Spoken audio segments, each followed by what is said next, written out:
আমার কাছে এটি মনে হয় যে যে ফলাফলটি এসেছে অনেক জায়গা থেকেই অনেকে ইলেকশনটি রিগড হওয়ার কথা বলেছেন যে কারচুপি হয়েছে কিংবা ষড়যন্ত্র হয়েছে, কিন্তু কারচুপি বা ষড়যন্ত্র হওয়ার পরেও যেখানে আপনি যদি ভোটের ব্যবধানটি দেখেন যে ভিপি যিনি হয়েছেন সাদিক কায়েম ভার্সেস যিনি সেকেন্ড অবস্থানে আছেন আবিদ, তাদের দুজনের ভোটের ব্যবধান কিন্তু অনেক।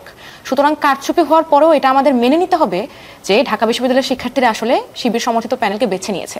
কারণ আমরা যদি এটি আগে একসেপ্ট না করি তাহলে আমরা আসলে এটার কারণ অনুসন্ধান এবং এর পরবর্তীতে কি করণীয় সেটি বের করতে পারবো না। সেই জায়গা থেকে আমার কাছে প্রথমত মনে হয় যে ছাত্র শিবির সবসময় একটা সুবিধাজনক অবস্থানে ছিল। এটির কারণ হচ্ছে যে সাদিক কায়েমকে আপনারা দেখেছেন যে তিনি পূর্বে ছাত্রলীগের রাজনীতির সাথে যুক্ত ছিলেন। আপনি দেখেছেন যে ছাত্র শিবিরের যিনি জিএস সমর্থিত যিনি প্রার্থী ছিলেন SM ফরহাদ, তিনি তার অনুষদে ছাত্রলীগের কমিটিতে পোস্টপ্রাপ্ত ছিলেন। অর্থাৎ আমরা দেখেছি যে বিভিন্ন সময়ে ছাত্রলীগের মধ্যে তারা অনুপ্রবেশ করেছিলেন এবং তারাও কিন্তু ব্যাখ্যা দিয়েছেন যে যেহেতু ফ্যাসিবাদ বিরোধী আন্দোলনে তাদেরকে হত্যাযোগ্য করে তোলা হতো, এই কারণে তারা বাধ্য হয়ে ছাত্রলীগের রাজনীতিটি করেছেন। কিন্তু প্রশ্নটি হচ্ছে যে 5ই আগস্টের পরে আপনি দেখবেন যে যখনই সাদিক ফরহাদরা সামনে আসা শুরু করলেন, তাদের রাজনৈতিক গ্রাউন্ডটা কিন্তু একদিনে তৈরি হয়নি। আমরা দেখেছি যে সাদিক কায়েমকে সোশ্যাল মিডিয়ায় একদম রীতিমতো আনসাং হিরো বানিয়ে দেওয়া হয়েছিল, যে জুলাই আন্দোলনের একমাত্র অগ্রনায়ক হচ্ছেন তিনি, এবং তার মধ্য দিয়ে তার প্ল্যানের মধ্য দিয়ে হচ্ছে জুলাই গণঅভ্যুত্থান সংঘটিত হয়েছে। তো এই যে আপনি দেখবেন যে সোশ্যাল মিডিয়ায় দীর্ঘদিন ধরে একজন মানুষকে কাল্ট আকারে স্থাপন করা, তাকে হিরো বানানো, এবং তার পরবর্তীতে আমরা দেখি যে হলগুলোর ক্ষেত্রে ঢাকা বিশ্ববিদ্যালয়ের পার্টিকুলারলি ছাত্র শিবির কিন্তু অনেক ধরনের ওয়েলফেয়ার পলিটিক্স করেছে। ধরেন ফিল্টার দেওয়া থেকে শুরু করে বিভিন্ন ধরনের দাতব্য কাজকর্ম তারা করতে পেরেছে, কেননা তাদের কাছে ওই টাকার সংকুলানটি ছিল, যেটি হয়তো অনেক স্বতন্ত্র প্রার্থী যারা ডোনেশন নিয়ে কিংবা হচ্ছে নিজেদের পকেটের টাকা খরচ করে ইলেকশন করেছেন, সেই স্বতন্ত্র প্রার্থীদের কিন্তু ওই সামর্থ্য ছিল না যে তারা বিশাল বিশাল পানির ফিল্টার দিবেন কিংবা হচ্ছে তারা ফ্রি ল্যাপটপ দিবেন। কিন্তু এটা কি আপনার মনে হয় যে পানির ফিল্টার পেয়ে ঢাকা বিশ্ববিদ্যালয়ের শিক্ষার্থীরা ভোট দিয়েছেন? না, আমার একদমই মনে হয় না যে পানির ফিল্টারটি এখানে বিশেষ কোনো ভূমিকা রেখেছে। কিন্তু আমি বলছিলাম যে এই যে রাজনীতিটি সেটি একদিনে তৈরি হয়নি। হুট করে মানুষজন সাদিক কায়েম কিংবা SM ফরহাদকে বিশ্বাস করা শুরু করেনি। আমরা দেখেছি যে রোকেয়া হলে কিংবা নারী হলগুলোয় কিন্তু ছাত্র শিবির উল্লেখযোগ্য মানে হারে এগিয়ে আছে।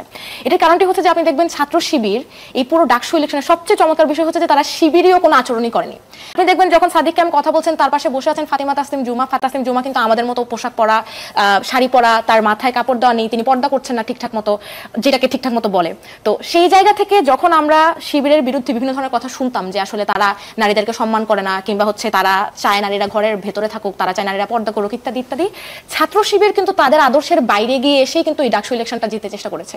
অর্থাৎ এখানে আমরা যে ছাত্র শিবিরকে দেখতে পাচ্ছি এটি সম্পূর্ণ লিবারেল, ছাত্র শিবিরের একটি লিবারেল মানে আমি বলবো চেহারা, এবং সেই লিবারেল চেহারার বিপরীতে যে রাজনীতিটা আসার দরকার ছিল, অর্থাৎ আমাদের নারী প্রার্থী ছিলেন উমামা ফাতেমা কিংবা প্রতিরোধ পর্ষদের যারা ছিলেন মেঘমোল্লার বসু থেকে শুরু করে অনেক স্বতন্ত্র প্রার্থী কিন্তু খুব চমৎকার জায়গা থেকে রাজনীতি শুরু করেছিলেন।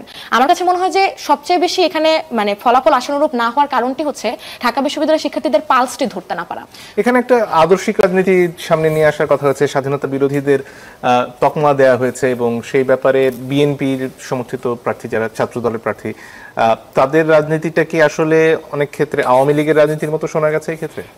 আসলে বিশেষ কথা হচ্ছে যে যখনই আমরা মুক্তিযুদ্ধ নিয়ে কথা বলতে যাব আমাদের এখন খুবই সাবধানতার সাথে শব্দ চয়ন করতে হবে, কেননা মুক্তিযুদ্ধকে এই দীর্ঘ 15 বছর যাবত আওয়ামী লীগ এমনভাবে ক্যাপিটালাইজ করেছে যে আপনি মানে আওয়ামী লীগের বয়ানের বাইরে বের হয়ে আপনার তখন রাজাকার কিংবা স্বাধীনতা বিরোধীদের সাথে লড়াইটা করতে হবে।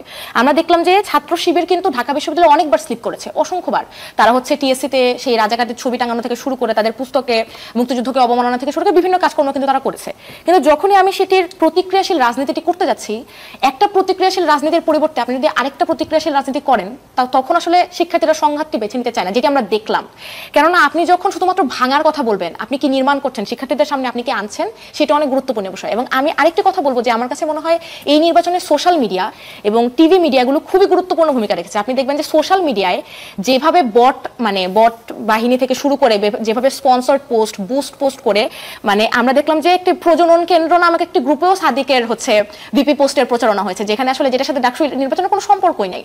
তো এই ধরনের সকল গ্রুপে সকল জায়গায় কোচিং সেন্টার থেকে শুরু করে সকল ধরনের ক্লাস্টারে তারা কিন্তু তাদের প্রচারণাটুকু করেছে। এই সামাজিক যোগাযোগ মাধ্যমের প্রচারণা কি ভোটিং এর ক্ষেত্রে বড় ধরনের সামাজিক যোগাযোগ মাধ্যমের ভূমিকা ভোটিং এর ক্ষেত্রে তখন ভূমিকা রাখে কেননা যখন আপনি বারবার রিলের মধ্যে আপনি বারবার হচ্ছে আপনার এখন তো আমরা যারা জেনজি আমরা সারাক্ষণই মোবাইলেই থাকি, তো আমরা যখন এই বারবারই ধরেন কিছু একটা ন্যারেটিভ দেখতে থাকি তখন কিন্তু আসলে মানে আনকনসিয়াসলিও হচ্ছে এটি নিজেদের মধ্যে প্রথিত হয়ে যায়। এর পাশাপাশি আপনি দেখবেন যে টিভি মিডিয়াগুলো কিন্তু ডাকসু নির্বাচনকে যেভাবে প্রচার করেছে সেখানে আমরা দেখতে পেয়েছি যে মানে ছাত্র শিবিরের আসলে যে প্রশ্নগুলো আমরা সচরাচর করি তাদের আদর্শিক রাজনীতি নিয়ে, কিংবা হচ্ছে ভাই যেরকম বলছিলেন যে ঢাকা বিশ্ববিদ্যালয়েও কিন্তু একটি পরিবেশ পরিষদ ছিল যেখান থেকে ছাত্র শিবিরকে আসলে অবাঞ্ছিতই ঘোষণা করা হয়েছিল। তো এই ধরনের প্রশ্নের কিন্তু মুখোমুখি তাদের খুব একটা হতে হয়নি। আমরা দেখেছি যে তাদের খুবই 5ই আগস্টের পরবর্তীতে এরকম হয়েছে যে তাদের এক ধরনের কাফফারা হয়ে গিয়েছে। তো এই কাফফারাটি আসলে কে দিল?